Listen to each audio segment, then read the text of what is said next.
So good evening, everybody. So we're going to start with the press conference.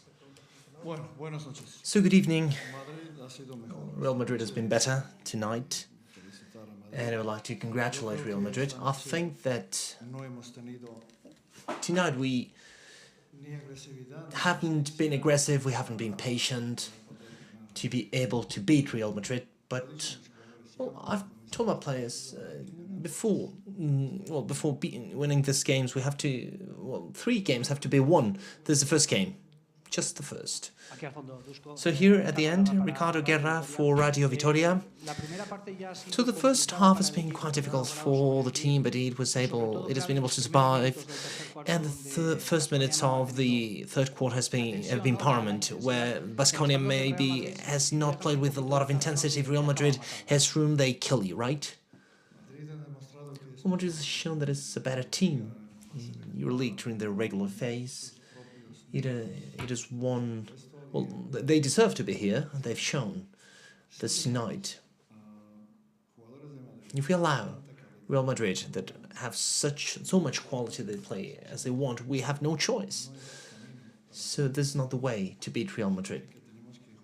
It means that we have to play much better at the defense level. More questions for the coach? No? Okay, thank you. Okay, yeah, there's another one. So just a little bit more. So looking into the future, especially with the learnings and the lessons learned, in terms of defense, it was a very fast game. Do you think that we are going to be able to convince the team that the difference is not that much between both teams, between Real Madrid and Baskonia, for the second game? Well, every game is different, and I hope that the next one will be different, of course, and of course we have to play different. Yes. Good evening, Carlos Mateos of Agencia F.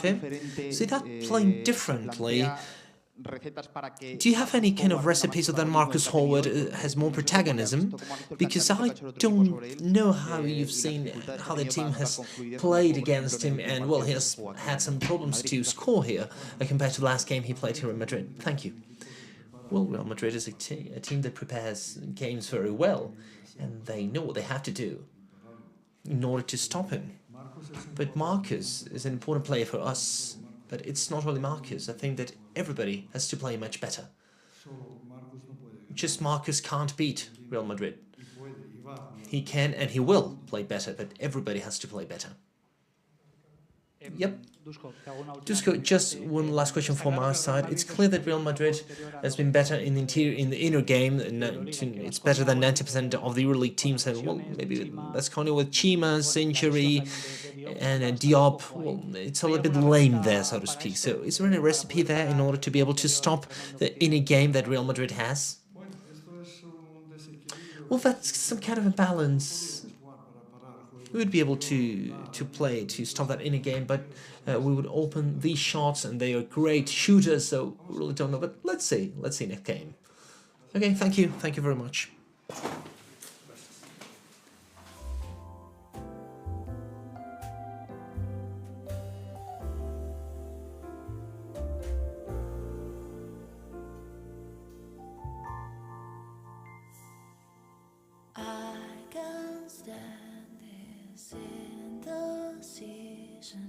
Married with a lack of vision. Everybody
Bueno, pues estáis preparados, comenzamos la rueda de prensa. So we're ready for the press conference by Choose Matteo. Choose, please. Well, good evening, everybody. Well, I think that we have played a very serious game since the very beginning. To the last minute, we understood where we had to defend Baskonia, that it is a very dangerous team, especially at defensive level. They score very easily.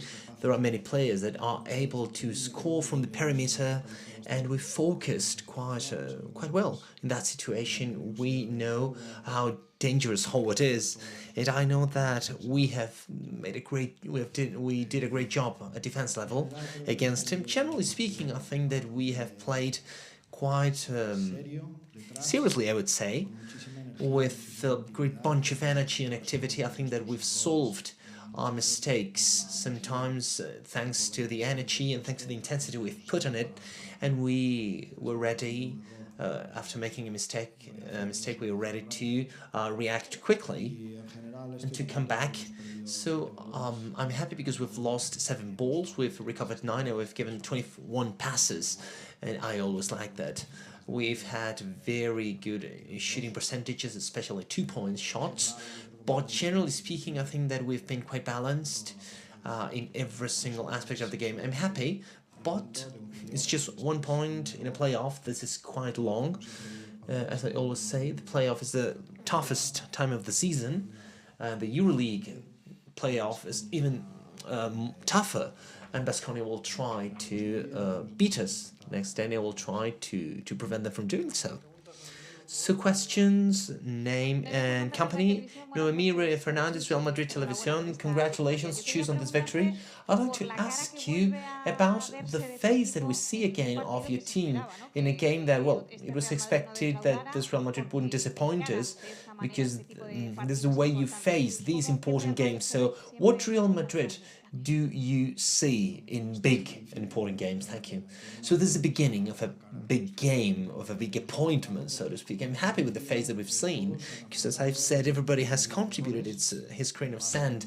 And when we see mistakes happening in a basketball game, well, basketball is a game of mistakes where you need to try to minimize these mistakes so that these mistakes don't affect you. We've made a few of them, and when we've made them, we have reacted well. So this is why I'm happy, because concentration and attention have been the right ones, especially in such an appointment. I usually say this. To me, it is very important to have players that are paying attention. It's better to have players that are paying attention rather than having sparse players, so that they don't miss a thing. And today they have played attention, they have been able to put energy to work with their teammates, to understand the situation that we had to stop. I'm very happy for it. Hello, Choose, Carlos Mateos, Agencia EFE. Congratulations on the victory. Well, I have several questions. You were speaking about concentration. Maybe one of the most clear examples of that concentration to be in the game has been the fact that the team, at any moment in time since the very beginning of the game, has been losing the game, and maybe that could be an interesting reflection. You were speaking about defense, about on Howard. How did you design it? Did it work as you expected? And maybe this can teach the way for the next games. And last but not least, yeah, no, third question will be later. Yeah, otherwise I will forget about it. Yeah. So I think that the fact of not losing at any moment in time doesn't only show focus, it only shows that we are a solid team, but that doesn't mean anything. You could be losing the game and maybe you can beat them in the end. So a basketball game really spins around a lot. Every game's a different story, and I'm sure that the next game will be a totally different story. I hope that with the same ending for us, but the game will be totally different. So this is why I'm happy for the energy. 1-0, and that's it. And tomorrow we have to think of the next game. And regarding Howard, yeah, I think that we have we created a defensive plan, of course. Howard is an extraordinary player. He looks like being an alien sometimes. He scores 3-point shots that seem to be impossible to be shot, and is an amazing player. Of course, we have worked as a team in order to defend Howard, and we have done a good job, generally speaking. but we've defended well other aspects of the game, and this is why I am even happier, because we have paid attention to the other players that have a lot to say and are very dangerous. This team scores 3-point shots as any other team in the EuroLeague. They are able to find rebounds and transitions, and we have worked very well in what we were trying to work. So that's great. Okay, the last one, you were speaking about Marcus Howard. There's another one, Sergio Llull, that has made history. He is the player that has scored more 3-point shots in EuroLeague. So what does this record mean about him? Well, I'm speechless with Sergio Llull. When time goes by, and we are all in other moments of time, I hope that it's very, very late. I hope that when he leaves basketball, when he quits, we'll remember him as one of the best players ever. What Sergio Llull does with the shots that he scores, with how he controls the game and the game situations, how he's able to manage different situations, what he does, well, always not being affected by the negative feelings, always fighting with great boldness, what he does in the locker room with his teammates, with his coaches, of pushing, being highly demanding. I mean, there are not many players that are able to combine all these things in just one. And Sergio, the day he retires, I'm sure that he will be one of the players that will deserve a statue here at the entry access of Wizing Center or at the Sports City of Real Madrid, because it's insane. Hello, Chus Javier Camillo from Madridistas Real. Congratulations. Chacho, Rudy, you have played very well. How do you consider that they have a positive impact on the locker room at this moment of the season? No, I think that they have played very good minutes, the three of them.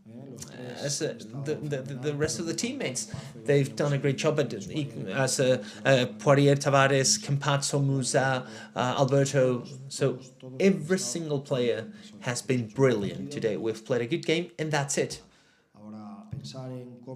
Now we need to think of the next one. We shouldn't go crazy with this victory. We know what a playoff is. We need to start from scratch the next day, and I would like to have the same attitude and focus and the same energy. Okay, so two last questions there. Hello, Pilar Casado from Cadena Cope. A few weeks ago, this press conference room, you said, well, the interwar period at these last weeks. So the question would be, is this interwar period officially over? Well, it looks so. We have been going through a weird period, I would say. Now we are playing what we are here to play.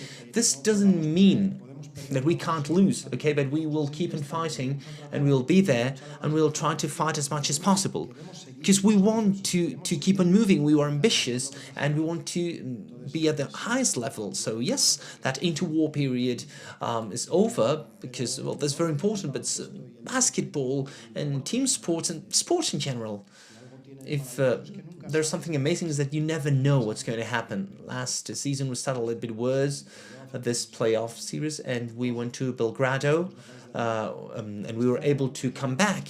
We were 2 games down, so we don't want to get crazy. We don't want to be very happy. We need to control our feelings, and this is what we're trying to do, to control our feelings and to know that we have a very decent and honest rival with a great character that will want to beat us the next game, and we won't.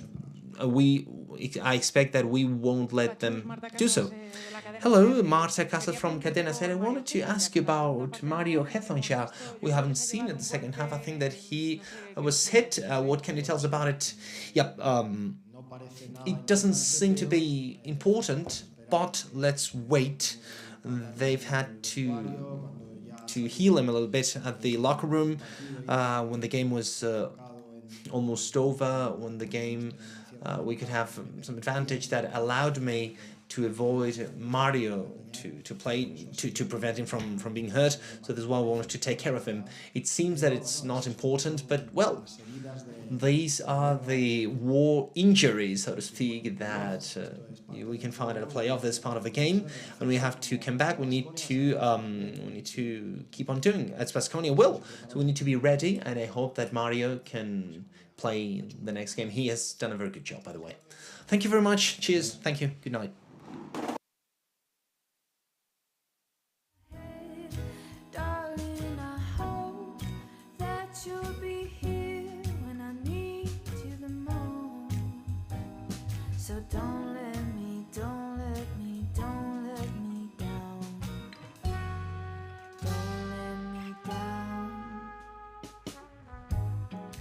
Don't let me down, down, down. Don't let me down, down, down. Don't let me down, down, down. Don't let me down. Running out of time. I really thought you were on my side, and now there's nobody on my side. I need you, I need you, I need you right now. Say